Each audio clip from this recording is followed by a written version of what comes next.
Welcome to Prajagalam. నేను మీ దండుపాటి కోటేశ్వరరావు.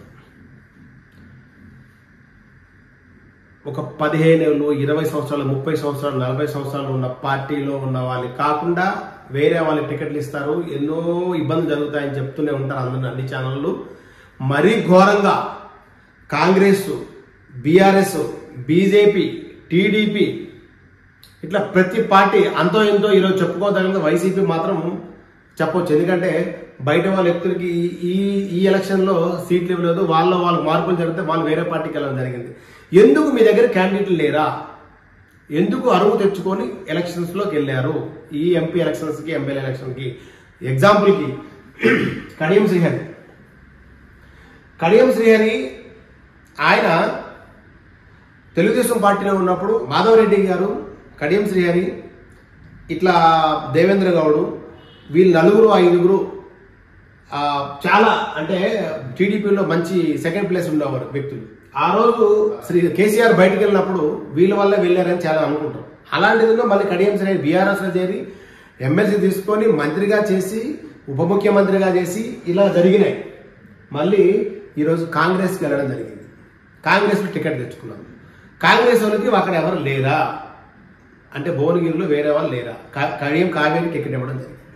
ఇకపోతే ఆరూరు రమేష్ ఎన్నో పదవులు ఇవ్వడం జరిగింది. బీఆర్ఎస్లో ఉద్యమ నేతగా ఉండేవారు. ఆయనకి ఒకసారి వరంగల్ నుండి ఎర్రబల్లి దగ్గర వాళ్ళందరూ వెళ్ళి మళ్ళీ కేసీఆర్ దగ్గర తీసుకెళ్లి మేము పార్టీ మాట్లాడిన వివరణ ఇచ్చుకున్న తర్వాత మళ్ళీ బీజేపీలోకి వెళ్ళి ఎంపీ టికెట్ తెచ్చుకున్నారు. అంటే బీజేపీలో ఆంధ్రప్రదేశ్లో కూడా ఎమ్మెల్యేకి, ఎంపీలకి క్యాండిడేట్లు లేక టీడీపీ నుంచో లేకపోతే జనసేన నుండో ఇంకొకటి వచ్చిన వాళ్ళకి మాత్రమే టికెట్లు ఇవ్వడం జరిగింది. అందులో ఉన్నవాళ్ళు ఎవరు? సీఎం రమేష్, సుజనా చౌదరి, పురంధేశ్వరి, వీళ్ళంటి వాళ్ళకి మందికి మాత్రమే ఉన్నారు. మిగతా వాళ్ళందరూ అరువు తెచ్చుకున్న వాళ్ళకి టికెట్లు ఇవ్వడం. అంటే వాళ్ళ దగ్గర క్యాండిడేట్స్ కూడా లేరని ఎప్పుడో చెప్పాము. జనసేన పరిస్థితి కూడా అదే. టీడీపీ నుండో బీజేపీ వచ్చిన వాళ్ళకి చాలా మంది టికెట్లు ఇచ్చారు. అందులో కష్టపడిన ఎవరికి టికెట్లు కొంతమందికి లేవు. ఇక రాకేష్ రెడ్డి బీజేపీలో మంచి చురుగ్గా ఉండి ఎమ్మెల్యే టికెట్ ఇవ్వలేదని చెప్పి ఆయన బీఆర్ఎస్కి వెళ్ళి టికెట్ తెచ్చుకున్నాడు. ఇక పార్థసారథి ఆయన కూడా పరిస్థితి అదే. మినిస్టర్ పదవి లేదానికి ఆయన చాలా సీనియర్. ఆయనకి ఒక మినిస్టర్ పదవి రాలేదు నాకు ఎందుకని చెప్పి ఆయన ముందే వచ్చి ఆయన కూడా టీడీపీలో టికెట్ తెచ్చుకున్నాడు. ఇక లావు శ్రీకృష్ణదేవరాయలు చాలా ఆయన వరకు ఎంక్వైరీ చేస్తే చాలా మంచి వ్యక్తి. 7 నియోజకవర్గంలో ప్రతి నియోజకవర్గంలో పార్లమెంట్ సంబంధించి తిరిగారు. మరి ఆయనకి టికెట్ ఇవ్వకుండా ఎమ్మెల్యేకి ఇస్తారంటే ఆయన నేను ఎంపీగా అని చెప్పి టీడీపీకి రావడం జరిగింది. అంటే అరువు తెచ్చుకొని వెళ్లాల్సిన పరిస్థితి. అక్కడ ఉన్న వాళ్ళు ఇబ్బంది పడి ఎన్నో సంవత్సరాలుగా ఆస్తులు అమ్ముకొని భార్య బెడ్లో ఉన్న తాలిబొట్లు కూడా అమ్మే పరిస్థితి రాజకీయ నాయకుల్లో ఉండి వాళ్ళకి టికెట్లు వచ్చేసరికి వాళ్ళకి ఇవ్వకపోయేసరికి వాళ్ళకి ఎంత బాధ కలుపుతుంది. ఎందుకు ఇలా పార్టీలు అంటే మీ దగ్గర నాయకులు లేరా? ఇకపోతే నీలం మధు, ఈయన మొన్న ఎమ్మెల్యేగా టికెట్ అడిగారు, ఇవ్వలేదు. బీఎస్పీ నుండి పోటీ చేశారు. ఇప్పుడు ఎంపీగా మళ్ళీ మెదక్ పార్లమెంట్ నుండి కాంగ్రెస్ టికెట్ ఇచ్చింది. డబ్బే ఎలక్షన్ రాజకీయాలు నడిపిస్తాయా? డబ్బే శాశ్వతమా? నాయకులు లేరా? నాయకులుగా ఉండి వీళ్ళు చాలా మంది కాలేరా? వీళ్ళ భవిష్యత్తు ఏంటి? వీళ్ళ పరిస్థితి ఏంటి? రేపు ఓడిపోతే మళ్ళీ ఇంకో పార్టీకి వెళ్తారా? ఇంకో పార్టీ మళ్ళీ వస్తే ఆ పార్టీలో జంప్ అవుతారా?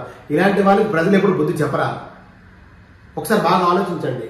మనం పార్టీ మారుతున్నాము అంటే ఎంత ఇబ్బందికర పరిస్థితులు అయితే తప్ప మారకూడదు. అలాంటి మారి మళ్ళీ అక్కడికి వెళ్ళి టికెట్ తెచ్చుకొని గెలిచి మళ్ళీ ఈ పార్టీలోకి వెళ్తారా? ఇలాంటి వాళ్ళకి అందరికీ ఎందుకు రాజ్యాంగం పనిచేయదా?